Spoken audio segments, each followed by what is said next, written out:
Solve करो। Are दिया है स्थिति सदिश और बल दिया है एफ। बल आघूर्ण का मान आपसे पूछ रहा है। सूत्र आप समझते हैं बल आघूर्ण का।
अच्छा जी देखते हैं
तुम लोग के में लिख दिया है शेड्यूल में और टेस्ट। इन लोगों के शेड्यूल में लिखा है प्रॉब्लम सॉल्व और नाम दोनों मेरा ही लिखा है। और एक आदमी दो जगह जिंदा रहकर नियुक्त मौजूद हो सकता है, लेकिन जीवित आदमी एक समय पे दो जगह नहीं उपस्थित हो सकता है। इतनी जल्दी पढ़ना चाहता नहीं है। ये है कि हम कुछ ऐसा पढ़ लेते हैं कि तुम लोग मतलब कभी हो और लोगों के मतलब कभी हो। हालांकि ऐसा कुछ होता नहीं है, तुम लोगों के मतलब कहो और मतलब कभी हो है, फिर भी प्रयास करते हैं थोड़ा बहुत कुछ।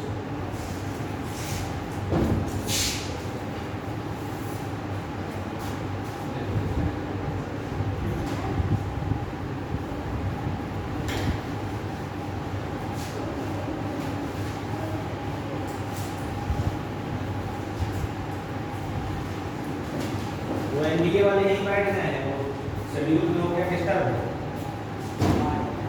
नहीं, एनडीए वाले में हमारी और दोनों में एक साथ हमारी क्लास लगा दी, दोनों यहीं बैठे हैं, देखते हैं तो दूसरी मीटिंग खाली है, छुट्टी करनी है, सब खाली है, सेमिनार कोई नहीं है।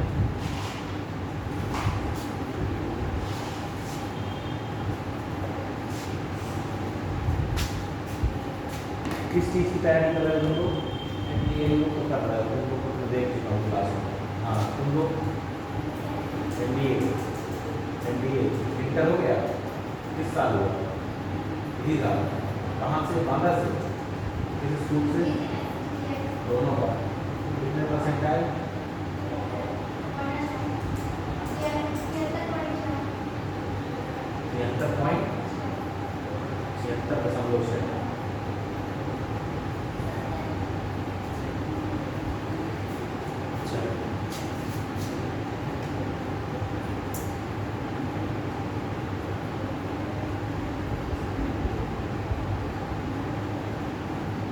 क्या पढ़ाएं बताओ फिजिक्स में?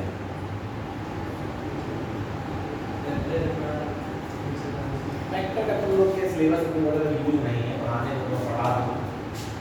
पेपर देखा है तो जाएगा वेक्टर से उठाया है तब क्या कर पड़ेगा।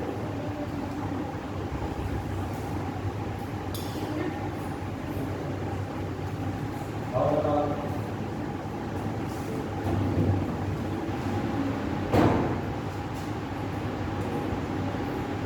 इंटरसेक्शन कौन सा बनाया वो बता दो।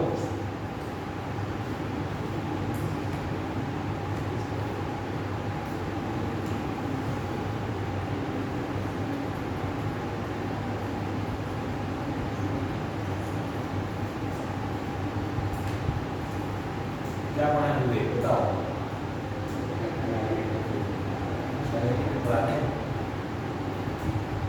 जाती है क्या पढ़ाना है शुरुआत से?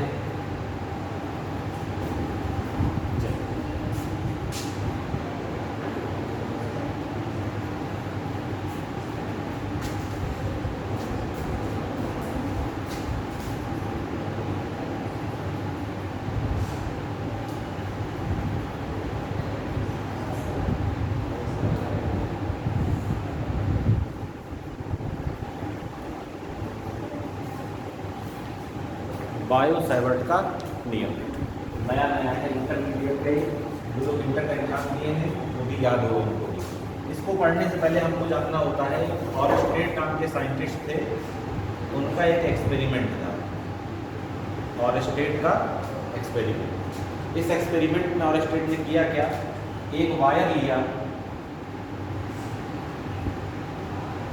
और इस वायर को एक बैटरी से क्या कर दिया, जोड़ दिया। साथ में यहाँ पर एक क्या लगा दी, कुंजी की लगा दी और ये हो गई आपकी बैटरी। तो जब कुंजी बंद होगी तो यहाँ से धारा प्रवाहित होगी उच्च विभव से निम्न विभव की तरफ। यहाँ पर उसने रखा एक मैग्नेटिक निडल को, चुंबकीय सुई, इसको रखा चुंबकीय सुई। चुंबकीय सुई जानते हैं, अगर आपने कभी कंपास देखा हो तो कंपास में जो सुई होती है जो दिशा बताती है वही क्या है, चुंबकीय सुई। ठीक है, ये किसकी तरह व्यवहार करती है, एक चुंबक की तरह। इस एक्सपेरिमेंट के पहले तक ये माना जाता था कि चुंबक क्या उत्पन्न करता है, चुंबकीय क्षेत्र, और चुंबकीय क्षेत्र केवल और केवल कौन उत्पन्न कर सकता है, चुंबक। ठीक, ये सब कहानियां पहले से चल रही थी कि एक चुंबक है दूसरा चुंबक आ जाएगा तो आकर्षण करेगा या प्रतिकर्षण करेगा। अगर कोई चुंबक रखा है वहाँ पर आप कोई चुंबकीय पदार्थ जैसे लोहा, स्टील, निकेल, कोबाल्ट वगैरह बनाएंगे तो क्या बनाएंगे, चिपक जाएंगे। सिक्के जोड़ने में चुंबक क्या होता है, चिपक जाते हैं। क्यों? क्योंकि कोई भी चुंबक अपने चारों तरफ क्या उत्पन्न करता है, चुंबकीय क्षेत्र उत्पन्न करता है। ठीक उसी तरह जिस तरह कोई भी आवेश अपने चारों तरफ क्या उत्पन्न करता है, वैद्युत क्षेत्र।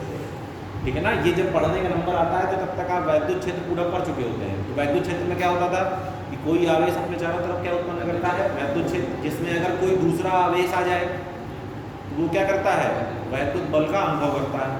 तो ठीक इसी तरह कोई भी चुंबक होगा तो वो अपने चारों तरफ क्या उत्पन्न करता है, चुंबकीय क्षेत्र। इसके पहले तक यही माना जाता था कि अगर चुंबकीय क्षेत्र बनाना है तो आपके पास क्या होना चाहिए, चुंबक होना चाहिए। क्या होना चाहिए, चुंबक। अब यहाँ पर हुआ ये, जैसे ही उसने यहाँ से धारा प्रवाहित कराई तो देखा कि जो ये चुंबकीय सुई थी ये कुछ विक्षेपित हो गई, ये कुछ इस तरह हो गई।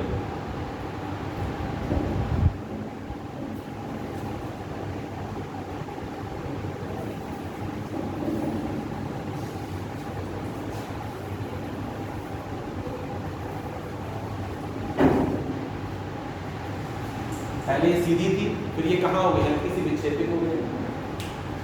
उसने इस कुंजी को फिर से क्या कर दिया, खोल दिया। जैसे ही कुंजी को खोला धारा प्रवाहित होना क्या हो गई, बंद, क्योंकि धारा हमेशा कहाँ प्रवाहित होती है, बंद परिवर्तन। जैसे ही धारा प्रवाहित होना बंद हुई तो ये फिर से अपनी जगह पे आ गई। उसने फिर से कुंजी को क्या किया, बंद किया, ये फिर से इधर चली गई। समझ रहे हैं कि नहीं? उसने क्या किया, बैटरी को पलट दिया, मतलब बैटरी का जो उच्च विभव इधर कर दिया, निम्न विभव कर दिया इधर इस तरफ, मतलब धारा यहाँ से प्रवाहित होने लगी। तो उसने ये देखा कि जो चुंबकीय सुई अभी ऊपर की तरफ जा रही थी वो कहाँ की तरफ जाने लगी, नीचे की तरफ जाने लगी। फिर इसने कुंजी को खोला, फिर से वो कहाँ पहुँच गई, अपनी ओरिजिनल पोजीशन पे। अब माना ही जाता था पहले कि चुंबकीय सुई कहाँ विक्षेपित होगी, जब कोई क्या होगा, चुंबकीय क्षेत्र होगा।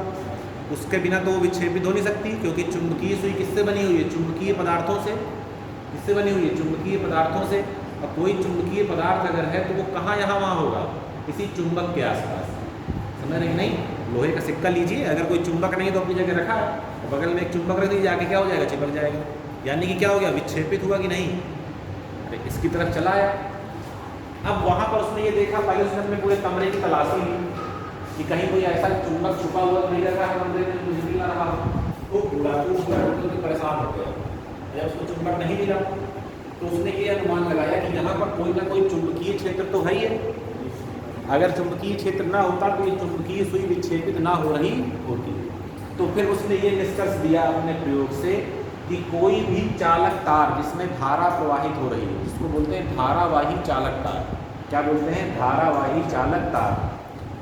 अगर उसमें धारा प्रवाहित होती है तो वह अपने चारों तरफ क्या बनाता है? एक चुंबकीय क्षेत्र बनाता है। जब इस तार में धारा प्रवाहित हुई तो इस तार ने क्या बनाया? अपने चारों तरफ एक चुंबकीय क्षेत्र। उस चुंबकीय क्षेत्र में ये चुंबकीय सुई रखी थी, इसलिए क्या हो गई? विक्षेपित हो गई। इस बात का प्रमाण दूसरा क्या था कि जैसे ही धारा का प्रवाह बंद कर दे रहे थे, इस सुई का विक्षेपण क्या हो जा रहा था? बंद हो जा रहा था। ये सुई तभी विक्षेपित होती थी जब धारा प्रवाहित होती थी। समझ रहे हैं? तो इससे क्या पता चला कि कोई भी धारावाही चालक तार होगा तो वो अपने चारों तरफ क्या बनाएगा? चुंबकीय क्षेत्र। अब आगे वो चुंबकीय क्षेत्र होगा कितना? जैसे सीधी सी बात थी, वहां पर क्या था कि कोई भी आवेश है जो अपने चारों तरफ क्या बनाता है? वैद्युत क्षेत्र।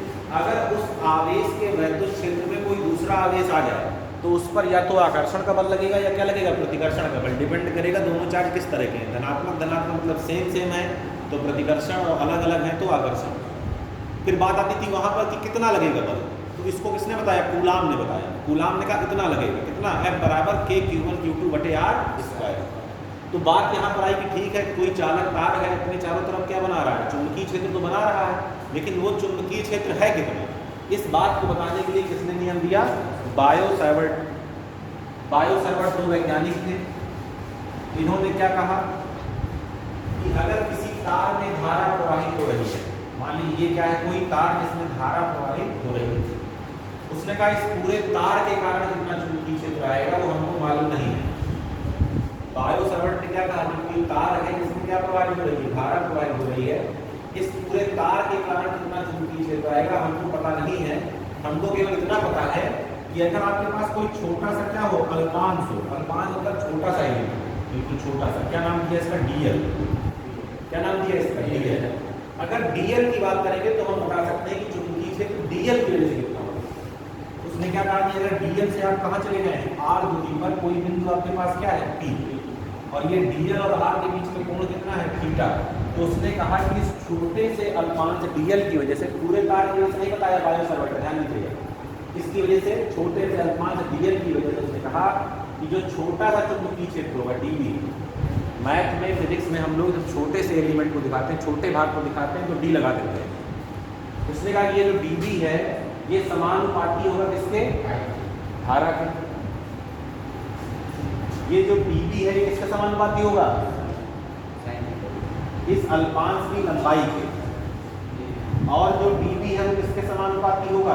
साइन थीटा के। और जो डीबी है वो व्युत्क्रमानुपाती होगा दूरी के वर्ग के। ठीक है ना? वहां भी यही कहानी थी कि जो बल था वो Q1 Q2 में क्या था? समानुपाती, दूरी के वर्ग के व्युत्क्रमानुपाती। तो यहाँ धारा जितनी होगी चुंबकीय क्षेत्र उतना ज़्यादा, क्योंकि धारा से ही तो बन रहा है। चुंबकीय क्षेत्र उत्पन्न कहाँ से हो रहा है? धारा से। तो जितनी ज़्यादा धारा उतना ज़्यादा चुंबकीय क्षेत्र। जितनी लंबाई लेंगे उतना चुंबकीय क्षेत्र। दोनों के बीच के कोण पर निर्भर करेगा, और दूरी जितनी बढ़ेगी चुंबकीय क्षेत्र उतना ही घटेगा। अगर इन सबको मिलाकर लिखा जाए तो देखिए ऊपर ऊपर वाले एक साथ आई डीएल साइन थीटा, और बटे में क्या है? r²। जब समानुपाती में चिन्ह हटाते हैं तो क्या लगाना पड़ता है? एक नियतांक। उस नियतांक का नाम होता है k, आई डीएल साइन थीटा बटे r², जहाँ k का मान μ0/4 पाई होता है। कब? जब मात्रक क्या हो? MKS। मात्रक क्या हो? MKS। और यदि CGS मात्रक हो तो k बराबर कितना हो जाता है? 1। यहाँ पर भी जो नियतांक आता था उसका मान भी k बराबर 1 होता है, कब? जब CGS की बात करते हैं। यहाँ पर भी CGS में मात्रक क्या हो जाता है? 1। तो देखिए dV का मान कितना बचेगा फिर यहाँ? IBL sin थीटा बटे r। हालांकि हम लोग जो पढ़ते हैं सारी चीज़ें हम किसमें पढ़ते हैं? MKS में, ठीक है। लेकिन जब आप कभी आगे पढ़ेंगे और कभी किसी फॉरेन राइटर की किताब उठाएंगे, अच्छी किताब, उसमें आपको सारे डेरिवेशन हमेशा CGS मात्रक मिलेंगे। CGS मात्रक की खास बात ये है कि जितने बड़े बड़े नियतांक होते हैं वो सब एक हो जाते हैं। तो जहाँ वो एक हो गए तो कैलकुलेशन बहुत आसान हो जाता है। तो वो लोग किसको प्रेफर करते हैं? CGS को। हम लोग किसको प्रेफर करते हैं? MKS को। अब ये dV तो आपने निकाल लिया। dV क्या है? इस छोटे से dm की वजह से चुंबकीय क्षेत्र। अब अगर कोई कहे कि पूरे तार की वजह से निकालो, किसकी वजह से निकालो? पूरे तार की वजह से। तो मैथ ने हमको बताया है कि अगर छोटा सा तार बता हो और पूरे के लिए निकालना हो तो समाकलन कर देते हैं। क्या कर देते हैं? समाकलन। तो कर दीजिए समाकलन। तो यहाँ पर क्या हो जाएगा? ध्यान से देखिए, इस तरफ dV का समाकलन और इस तरफ μ0 बटे 4 पाई IDL sin थीटा बटे r स्क्वायर। सही है। dV का समाकलन होता है b और यहाँ आ गया μ0 अपॉन 4 पाई IDL sin थीटा बटे r स्क्वायर। ये हो गया किसी तार के कारण चुंबकीय क्षेत्र आएगा कितना। अब चुंबकीय क्षेत्र एक सदिश राशि है। चुंबकीय क्षेत्र कैसी राशि है? सदिश राशि है। सदिश राशि के पास दो बातें होती हैं, एक तो उसके पास परिमाण होता है और दूसरा उसके पास क्या होती है? दिशा होती है कि नहीं? जितनी भी सदिश राशियां हैं परिमाण भी होगा और क्या होगा? इंटर का पेपर दिया है, कुछ याद है क्या? कैसे निकालते हैं दिशा? अगर किसी तार में धारा प्रवाहित हो रही हो तो दिशा कैसे निकालते हैं चुंबकीय क्षेत्र की?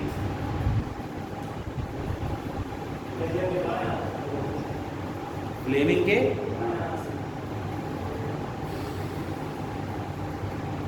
कोचिंग पढ़ी है कि नहीं पढ़ी है? कहाँ पढ़ी है?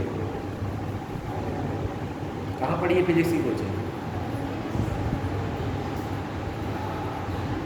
दोनों लोगों ने? कितने नंबर है फिजिक्स में? सही सही बताना, मैं रोल नंबर मांग लूँगा। अरे कुछ ये तो बता दो किस रेंज में है।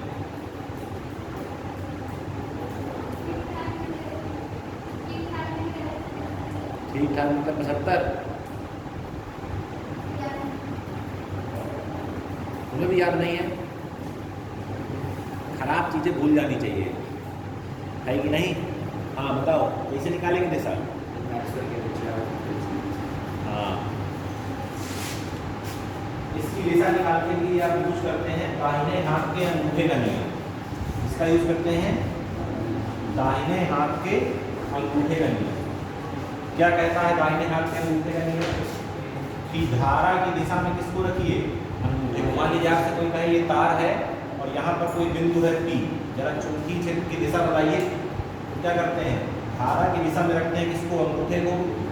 और जिस तरफ क्या निकालना है चुंबकीय क्षेत्र की दिशा, उस तरफ उंगलियों को। जैसे हमको कह रहा है इस तरफ निकालना है तो हमने जिस तरफ क्या कर दी? उंगलियाँ। धारा की दिशा में किसको रखा? अंगूठे को। उंगलियों को मोड़ना है। उंगलियों क्या करना है? मोड़ना है। उंगलियाँ कहाँ मोड़ेंगी? अंदर की तरफ। तो यहाँ पर जो चुंबकीय क्षेत्र आएगा वो कैसे आएगा? अंदर। अंदर को दिखाते हैं क्रॉस। कोई कहे यहाँ पर कोई बिंदु Q है तो क्या करेंगे? अंगूठे को रखेंगे कहाँ? धारा की दिशा में, उंगलियों को बिंदु की तरफ। फिर उंगलियों को मोड़ना है तो उंगलियाँ कहाँ निकलेंगी? बाहर की तरफ। तो यहाँ चुंबकीय क्षेत्र कहाँ होगा? बाहर। बाहर मतलब डॉट। क्यों क्रॉस, क्यों डॉट? कहाँ से आया?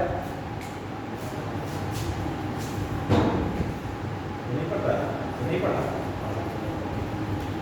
पहले के जमाने में लोगों को तीरंदाजी का बहुत शौक था, तीर कमाने का, है ना? पहले धनुष ज़्यादा चला करते थे। तो जिसने भी इसकी खोज की उसने धनुष को, तीर को दिमाग में रखा। इसको रखा तीर को दिमाग में। जब चुंबकीय क्षेत्र बाहर है तो इसका मतलब तीर जो है बाहर की तरफ आ रहा है वहाँ से। जब तीर बाहर की तरफ आएगा तो आपको तीर का आगे कैसे दिखेगा? जो कि क्या होती है? नोक होती है। तो ये नोक को दर्शा रहा है। जब तीर अंदर की तरफ जा रहा है, जैसे चुंबकीय क्षेत्र कहाँ है? अंदर। तो तीर कहाँ जा रहा है? आपसे दूर जा रहा है। जब तीर अंदर की तरफ जाएगा तो आपको तीर का पीछे कैसा दिखेगा? जो कि कैसा होता है? क्रॉस होता है। वहाँ से इसकी परिकल्पना की गई कि आखिर ये क्रॉस क्यों बना रहा है, डॉट क्यों बना रहा है। क्लियर है? अब जरा ध्यान समझिए, अगर इसको आप दोनों को मिलाकर देखें तो जो चुंबकीय क्षेत्र रेखाएं हैं वो किस तरह की होंगी? देखिए ये तार हो गया, ये इसमें धारा है, यहाँ से उंगलियां मोड़ी तो ऐसे मुड़ी, यहाँ से मोड़ेंगे तो ऐसे मुड़ेंगे, और यहाँ से मोड़ेंगे तो ऐसे मुड़ेंगे। बनी कि नहीं? वृत्त बन रहा कि नहीं बन रहा? देखो यहाँ से ऐसे मुड़ा, इधर की तरफ मुड़ी, फिर इधर, फिर इधर, फिर जब यहाँ से आना था तो कहाँ आ गई? बाहर। तो ऐसे घूम रही है कि नहीं? तो ध्यान रखिएगा, जो सरल धारावाही चालक मतलब स्ट्रेट वायर,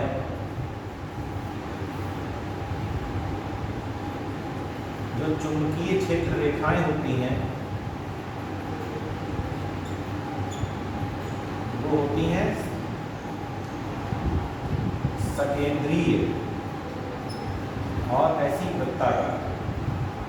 ये चीज तुम लोगों के लिए इंपॉर्टेंट है, एनडीए वालों के लिए। सीधा सीधा कि किस आकृति की चुंबकीय क्षेत्र रेखाएं किस प्रकार की होंगी।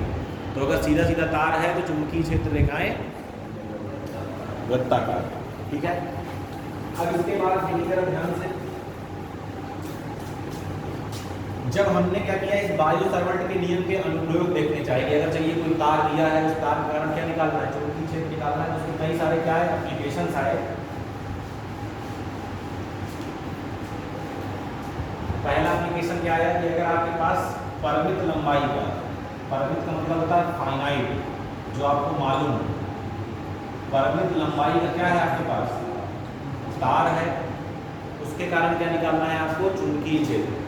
तो देखिए ये मान लीजिए कोई तार है, परिमित कह दिया तो इसका मतलब आपको उसके किनारे मालूम है कितना ही है, 2 सेंटीमीटर, 4 सेंटीमीटर, 5 सेंटीमीटर। इससे ए दूरी पर कोई बिंदु क्या है आपके पास? P। ये बिंदु P इसके किनारों के साथ φ1 और φ2 कोण बना रहा है। ठीक है, और इस तार में धारा प्रवाहित हो रही है I। तो इसके कारण जो चुंबकीय क्षेत्र निकलता है बायो-सावर्ट का नियम का उपयोग करने से वो कितना आता है? μ0 I/4 pi a sin φ1 plus sin φ2। μ0 I/4 pi a sin φ1 plus sin φ2। इसके डेरिवेशन वगैरह नहीं है, लेकिन डेरिवेशन का कोई मतलब ना होना चाहिए। दूसरा अगर क्या हो जाए, अनंत लंबाई का हो जाए, ये सूत्र आपके लिए इम्पोर्टेंट है। अगर तार कैसा हो जाए? अनंत लंबाई, मतलब ना ऊपर का छोर मालूम ना नीचे का छोर मालूम, तो जो ये P का मान होता है ये आता है μ0 I/2 पाई। इसको दिमाग में रखना है, μ0 I/2 पाई a। इसकी वजह से ये अनंत लंबाई के धारावाही चालक तार, कोई ऐसा तार जो अनंत लंबाई का हो। अब अनंत लंबाई का क्या हो? अनंत का मतलब ये नहीं कि मैं अनंत मतलब अनंत, इसका कोई अर्थ ना हो, ये फिजिक्स में इसका मतलब ये नहीं होता। जैसे उसने कह दिया कि एक तार है 10 मीटर लंबा, कितना लंबा है? 10 मीटर। कहते कि इस तार से 1 सेंटीमीटर दूर कोई बिंदु है, तो बताइए उसके कारण चुंबकीय क्षेत्र कितना है? 10 मीटर की तुलना में जो 1 सेंटीमीटर है वो बहुत छोटा मान है। 10 सेंटीमीटर मान 1 मीटर में 100 सेंटीमीटर, तो 10 मीटर में 1000 है कि नहीं? तो 1000 सेंटीमीटर लंबाई है, उसकी तुलना में केवल 1 सेंटीमीटर की बात कर रहा है। तो 1000 की तुलना में ये एक क्या हो गया? बहुत छोटा हो गया। तो क्या मान लेंगे इसको? अनंत लंबाई का। क्या मान लेंगे? अनंत लंबाई का। जैसे किसी बिल्डिंग, कोई ऊंची बिल्डिंग हो, उसके बिल्कुल नज़दीक खड़े हो जाइए तो बिल्डिंग को इसे देखना पड़ेगा, इससे, और दूर चले जाइए तो सीधे सीधे दिख जाएगी।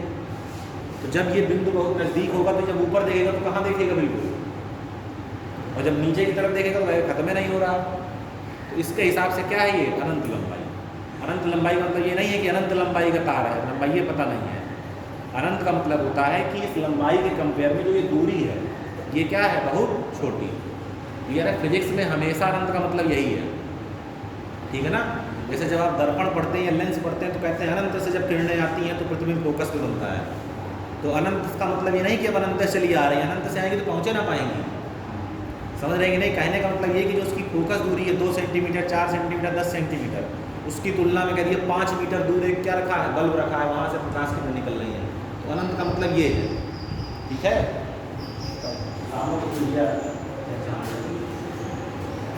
चलिए, अब इसके बाद क्या आता है? इसका और अनुप्रयोग है वृत्त के केंद्र पर।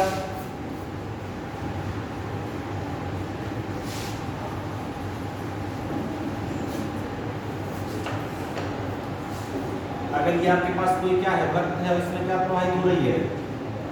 धारा प्रवाहित हो रही है। तो इसके केंद्र पर अगर क्या निकालना हो, चुंबकीय क्षेत्र, यदि इसकी त्रिज्या कितनी हो a, तो ध्यान दीजिएगा b का मान आता है mu not I upon 2a। कितना आता है 2a। पिछले वाले में 2 पाई a था, यहाँ पर कितना है 2a। अब जरा ध्यान से देखिए, अगर आपसे कोई कहे कि इस धारावाही लूप के बाद, क्या बोलते हैं, धारावाही वृत्ताकार लूप, जब भी कोई चीज बंद हो जाए तो वो लूप बन जाती है। क्या बन जाती है, लूप। अब इसके कारण कहे कि जरा चुंबकीय क्षेत्र की दिशा बताइए, क्या बताइए, दिशा। तो दिशा बताने के लिए करते क्या है, इसमें नियम वही है, कौन सा नियम, अंगूठे का नियम, लेकिन बस उल्टा कर देना है। पिछली बार अंगूठा था धारा की दिशा में, उंगलियों को मोड़ रहे थे, तो क्या पता चल रहा था, चुंबकीय क्षेत्र की दिशा। इस बार उल्टा करना है, इस बार धारा की दिशा में उंगलियों को मोड़िए, धारा की दिशा में उंगलियों को मोड़िए, अंगूठा जहाँ जाए वही किसकी दिशा है, चुंबकीय क्षेत्र। देखो ये देखो ऐसे घूम रही धारा, दिख रहा है, अंगूठा कहाँ है, अंदर की तरफ। देखो ये घूमी ऐसे, ऐसे है ना धारा, मोड़ो उंगलियों को, मोड़ रही है, अंगूठा कहाँ है, अंदर की तरफ। तो यहाँ पर जो चुंबकीय क्षेत्र होगा वो कहाँ होगा, अंदर। अगर धारा ऐसे बह रही होती तो उंगलियों को ऐसे मोड़ते, अंगूठा कहाँ जाता, समझ रहे हैं। तो ये हो गई चुंबकीय क्षेत्र की दिशा।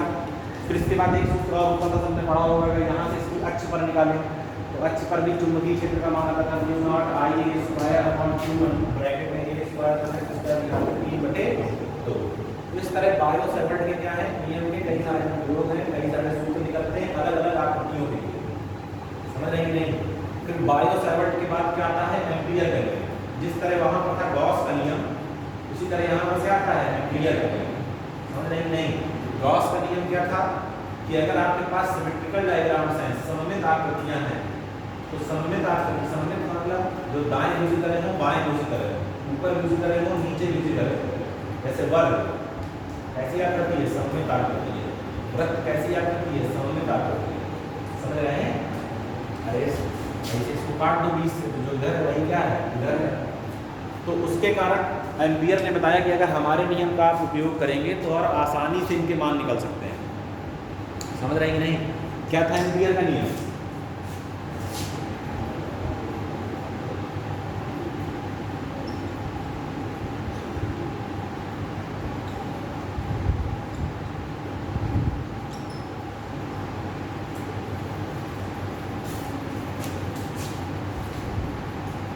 पढ़ा है एम्पियर का नियम। जिस तरह आपने पढ़ा होगा गॉस का नियम, गॉस के नियम में क्या था, यहाँ E डॉट ds बराबर Q अपॉन एप्सिलॉन। किसी बंद पृष्ठ के जब गोला लगा दिया जाता है समाकलन में तो क्या बन जाता है, बंद पृष्ठ। तुम भी मैथ वाले होगे, तुम भी मैथ वाले, तुम लोग भी मैथ वाले, बायो वाले। बीएससी में एडमिशन लेना है कि नहीं लेना है, सही में एनडीए की तैयारी करनी है, बीए करना है। ये किसने सलाह दिया है, कुछ सलाह लिया है, तेज से सलाह आई थी कि धीमे धीमे सलाह आई थी। बीए करके क्या करना है, एमए।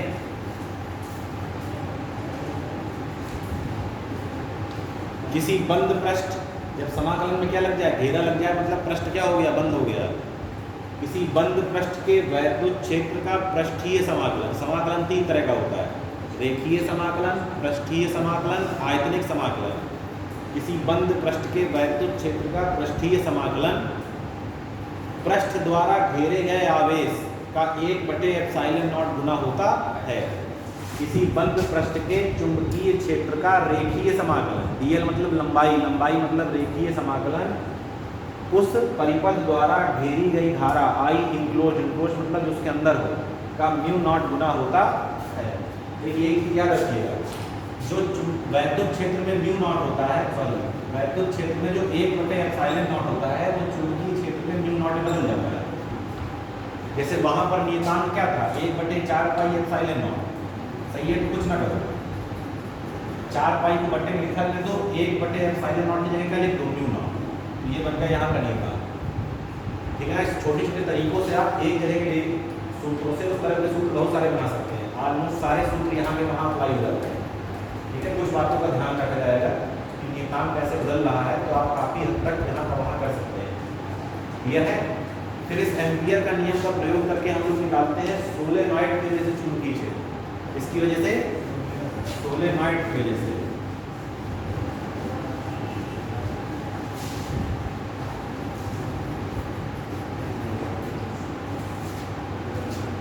सोलेनॉइड, इसको बोलते हैं हिंदी में परिनलिका। परिनलिका क्या होती है? एक कोई लकड़ी का कार्डबोर्ड लीजिए, मतलब इसको बोलते हैं हिंदी में दफ्ती। क्या बोलते हैं इसको? दफ्ती, लकड़ी की। इसमें क्या करिए, तार लपेटिए, एक ये वाला छोर है, एक ये वाला छोर, यहाँ से जोड़ दीजिए एक बैटरी। क्या जोड़ दीजिए? बैटरी। अब यहाँ से निकलेगी धारा, एक बार इस फेरे में जाएगी, फिर एक बार इस फेरे में, फिर एक बार इस फेरे में, फिर एक बार इस फेरे में, फिर एक बार इस फेरे में, इस तरह करते करते यहाँ से वापस। अब जितने भी ये फेरे बने हैं सब वृत्ताकार बने, और सभी वृत्ताकार फेरों में धारा प्रवाहित हो रही है। तो आप पढ़ चुके हैं अभी भी वृत्ताकार जो लूप होते हैं वो क्या बनाते हैं? चुंबकीय क्षेत्र। तो जितने भी इसमें वृत्ताकार लूप है सब क्या बनाएंगे? चुंबकीय क्षेत्र। बोलो। तो सोलेनॉइड क्या करता है? एक चुंबक की तरह काम करता है। किसकी तरह काम करता है? प्रबल चुंबक की तरह। इसकी तरह प्रबल चुंबक की तरह। क्यों? कई सारे आपने इसमें क्या लपेटे हैं? फेरे लपेटे हुए, सबका चुंबकीय क्षेत्र बनके तैयार हो रहा है। सब दोनों सब आपस में क्या हो रहा है? जुड़ रहे हैं। सबकी दिशा क्या है? एक समान। धारा सब कैसे बह रही है? एक समान। तो ध्यान देना है सोलेनॉइड का जो चुंबकीय क्षेत्र होता है, ये सोलेनॉइड की अक्ष होती है, बीच से जो लाइन जा रही है। अक्ष के क्या होता है? समांतर चुंबकीय क्षेत्र देखना है, ऐसे ऐसे। तो थोड़ी देर बाद जाती है ऐसे होने लगती है, ये ऐसे होने लगती है, जैसे जैसे दूर जाते हैं ये ऐसे। ठीक। अगर आपसे कोई पूछता है कि सोलेनॉइड की चुंबकीय क्षेत्र रेखाएं किस प्रकार की होती हैं, तो आप बताएंगे सोलेनॉइड की अक्ष के समांतर, सोलेनॉइड की अक्ष के समांतर। और इसके कारण जो चुंबकीय क्षेत्र होता है उसका मान कितना आता है? म्यू नॉट एन आई, जहाँ एन क्या है? एकांक लंबाई में फेरों की संख्या। सवालों में इस सूत्र का उपयोग सबसे कम होता है। सवालों में जो सूत्र उपयोग होता है वो होता है म्यू नॉट कैपिटल एन बटे एल इंटू आई। कैपिटल एन है फेरों की कुल संख्या, कितने फेरे लपेटे हैं। सवाल किस तरह आता है? ये सोलेनॉइड में 500 फेरे हैं, तो कितना दे दिया आपको? 500। कहते हैं सोलेनॉइड की लंबाई 2 सेंटीमीटर है, तो एल का मान कितना दे दिया? 2 सेंटीमीटर। धारा इतनी प्रवाहित हो रही है, चुंबकीय क्षेत्र निकालिए। क्लियर है? ये चुंबकीय क्षेत्र का सूत्र कहाँ पर वैलिड होता है? अगर आप इसके केंद्र के आसपास हैं। कहाँ? अंदर, केंद्र के आसपास। अगर आप किनारों पर चले जाते हैं तो चुंबकीय क्षेत्र का मान कितना होता है? आधा हो जाता है। कहाँ पर? किनारों पर जो बी होता है वो होता है म्यू नॉट एन आई बटे। तो यहाँ पर अगर आपसे पूछे तो कहाँ पूछिएगा? किनारों पर कितना हो जाता है? आधा। कहाँ का आधा? केंद्र का। कहाँ का आधा? केंद्र का। केंद्र में कितना है? म्यू नॉट एन आई। किनारों पर जाके क्या हो गया? Mu not an I by 2। यह है। फिर इसके बाद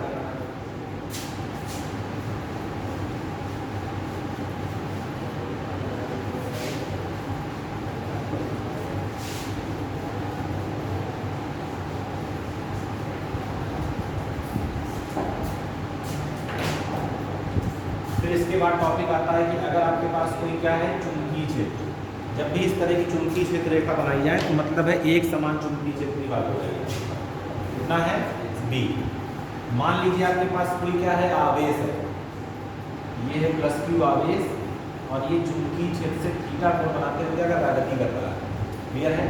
तो जब कोई आवेश किसी चुंबकीय क्षेत्र में गति करता है तो उस पर एक बल लगता है। क्या लगता है? उस पर एक बल लगता है, जिसको बोलते हैं चुंबकीय बल।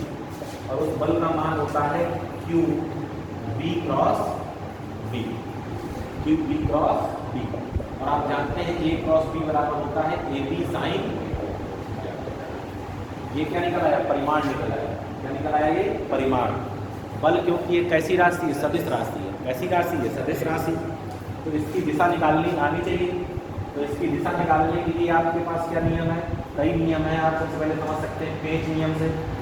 जब भी कोई सदिश, कई बार बता चुका हूँ मैं, अगर दो सदिशों के सदिश गुणन से मिल रहा हो, क्रॉस प्रोडक्ट से, तो उसकी दिशा निकलती है किससे? स्क्रू रूल से। किससे निकलती है? स्क्रू रूल से। यहाँ पर हम लोग क्या लगाते हैं? फ्लेमिंग के बाएं हाथ का नियम। क्या निकालते हैं? फ्लेमिंग के बाएं हाथ का नियम। क्या होता है कि बाएं हाथ के अंगूठे पहली उंगली दूसरी उंगली, इसको क्या बोलते हैं? तर्जनी, इसको मध्यमा, ऐसे ही है ना? सही है। अनामिका को ये क्या है? बहुत कठिन नाम है, सुनो। ये क्या हो गया? अंगूठा, ये तर्जनी और ये मध्यमा। इन तीनों को इस प्रकार खोलिए कि ये तीनों परस्पर क्या हो? लंबवत हो। जैसे एक्स वाई और जेड अच्छे होती हैं, ठीक? ये एक्स, ये वाई और ये जेड, ठीक है। अब ध्यान समझिएगा किसकी दिशा निकालनी है? बल की। तो क्या कहता है नियम कि यदि आपकी जो कौन सी तर्जनी है ये चुंबकीय क्षेत्र की दिशा में, किसकी दिशा में हो? चुंबकीय क्षेत्र की दिशा में। जो आपकी कौन सी मध्यमा, ये धारा की दिशा में, किसकी दिशा में हो? धारा। अब बात आ रही है कि धारा की दिशा कैसे निकालेंगे? तो सब जानते हैं कि जो धारा की दिशा होती है वो इलेक्ट्रॉनों की गति के क्या होती है? विपरीत होती है कि नहीं? अगर इलेक्ट्रॉनों की गति के विपरीत है तो इलेक्ट्रॉन कैसे आवेश है? ऋण आवेश। ऋण आवेश के विपरीत यानी कि धनावेश की दिशा में। तो धन आवेश अगर यहाँ गति कर रहा है तो धारा भी इसी तरफ होगी। समझ रहे हैं कि नहीं? बी मिल गया, आई मिल गया, इन दोनों को व्यवस्थित करिए तो जो अंगूठा है वो क्या बताएगा? बल की दिशा बताएगा, ठीक है। इस नियम का एक अल्टरनेटिव होता है जो कि बहुत आसान होता है। इस नियम का क्या है? ये नियम लगाना बहुत कठिन हो जाता है कभी कभी, है ना? कभी ऐसे करना पड़ता है, कभी ऐसे करना पड़ता है। दिशा निकालना सीख और रहना सीख और कत्थक करना जरूर सीख जाओगे। ऐसे फिर ऐसे, कभी ऐसे, कभी ऐसे। देखो मेरी उंगली टेढ़ी हो गई, दिख रही है कि नहीं? दिख रही है? इसी में टेढ़ी हो गई, मैं इसको छोड़ दिया। फिर मैंने दूसरा नियम लगाना शुरू किया, इसको बोलते हैं दाहिने हाथ की हथेली लगना। ये नियम बहुत सटीक है। ये नियम क्या कहता है कि उंगलियों को करिए चुंबकीय क्षेत्र की दिशा में। ये जो उंगलियां हैं सारी की सारी, अंगूठे को करिए किसकी दिशा में? धारा की दिशा में। किसकी दिशा में करिए? धारा की दिशा में। तो जो हथेली है ये किसको बताएगी? बल को बताएगी। किसको बताएगी? बल को। किसको बताएगी? ये बल। क्लियर है? बाकी बातें होंगी बाद में।